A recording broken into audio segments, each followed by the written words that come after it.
আসসালামু আলাইকুম সবাইকে স্বাগত জানাচ্ছি আজকের রেসিপিটি দেখার জন্য। আজকে তৈরি করে দেখাবো খুবই কমন মজাদার একটা রেসিপি, আলু দিয়ে মুরগির মাংসের জাল তরকারি। ঘরে থাকা অল্প কিছু উপকরণ আর কি মশলা দিয়ে রান্না করলে এর স্বাদটা দ্বিগুণ হবে, সেই রেসিপিটাই আজকে আপনাদের সাথে শেয়ার করব। তো আশা করছি আজকের এই রেসিপিটা আপনাদের ভালো লাগবে। তাহলে চলুন দেখে নেওয়া যাক এটা রান্না করতে আমাদের কি লাগছে। প্রথমে আমি চিকেনটা ম্যারিনেট করে নিব। এর জন্য এখানে আমি 1 কেজি ওজনের শক্ত বা হার্ড চিকেনটা নিয়েছি। চাইলে আপনি দেশি মুরগি দিয়েও এই একই প্রসেসে রান্নাটা করতে পারবেন। আর চিকেনটাকে আমি এখানে রেগুলার পিস করে কেটে ধুয়ে পানি ঝরিয়ে নিয়েছি। এখন এর মধ্যে দিয়ে দিচ্ছি 1/2 চা চামচ হলুদের গুঁড়া, সেই সাথে দিয়ে দিচ্ছি স্বাদ মতো কিছুটা লবণ। গরম মশলার গুঁড়া দিয়ে দিচ্ছি 1/2 চা চামচ। 2 টেবিল চামচ দিয়ে দিচ্ছি সরিষার তেল। এখানে আমি শুধু মাংস ম্যারিনেট করার জন্য এই সরিষার তেলটা ব্যবহার করছি, তবে রান্নাটা আমি নর্মাল রেগুলার রান্নার তেল দিয়ে করব। এখন এই সব কিছুকে একটু ভালো করে মাখিয়ে রেখে দিব 30 মিনিটের জন্য। এইভাবে মশলা দিয়ে চিকেনটাকে মাখিয়ে রাখলে চিকেনে যে একটা গন্ধ আছে সেটা কিন্তু আর আসবে না, এবং মাংসর সাথে এই মশলাটা খুব ভালো মতন অ্যাডজাস্ট হয়ে যাবে। এবার চিকেন রান্না করার জন্য পেঁয়াজটা কেটে নিচ্ছি, আর এই পেঁয়াজটা একটু মোটা করে কেটে নিতে হবে। যেহেতু চিকেনটা একটু শক্ত, এটা সিদ্ধ হতে কিন্তু বেশ কিছুটা সময় লাগবে, তাই পেঁয়াজটা একটু মোটা করে কেটে নিলে ভালো।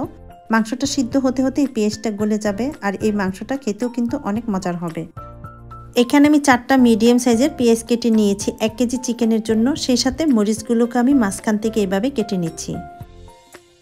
এখানে আদা রসুন বাটা নিয়েছি 2 টেবিল চামচ, আরও নিয়েছি 2টা মিডিয়াম সাইজের পেঁয়াজ বাটা, সেই সাথে নিয়েছি টমেটোর পেস্ট, আর 10টি নিয়েছি ছোট আলু।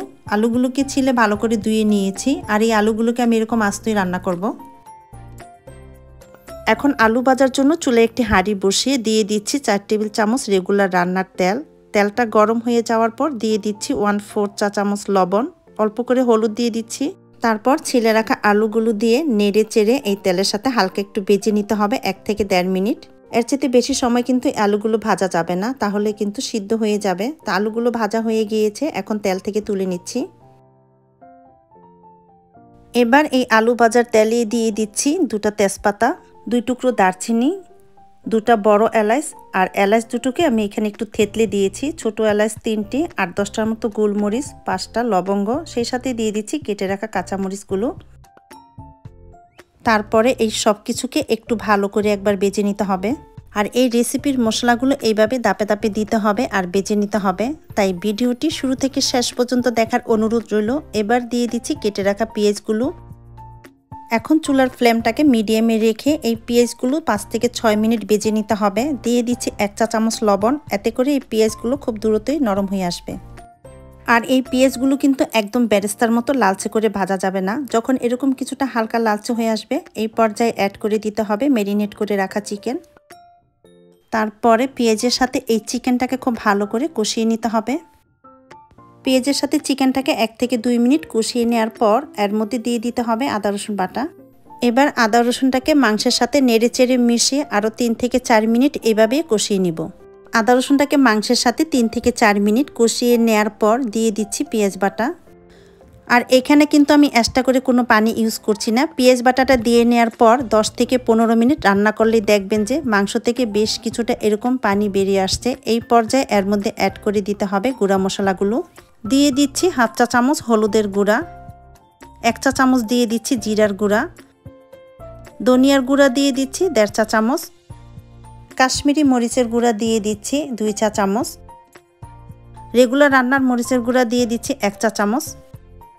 এখন এই মশলাগুলোকে মাংসের সাথে নেড়েচেড়ে একটু ভালো করে মিশিয়ে চুলার আঁচ লোতে করে ঢাকনা দিয়ে ডেকে অপেক্ষা করব এই মাংসটা সিদ্ধ হয়ে আসা পর্যন্ত।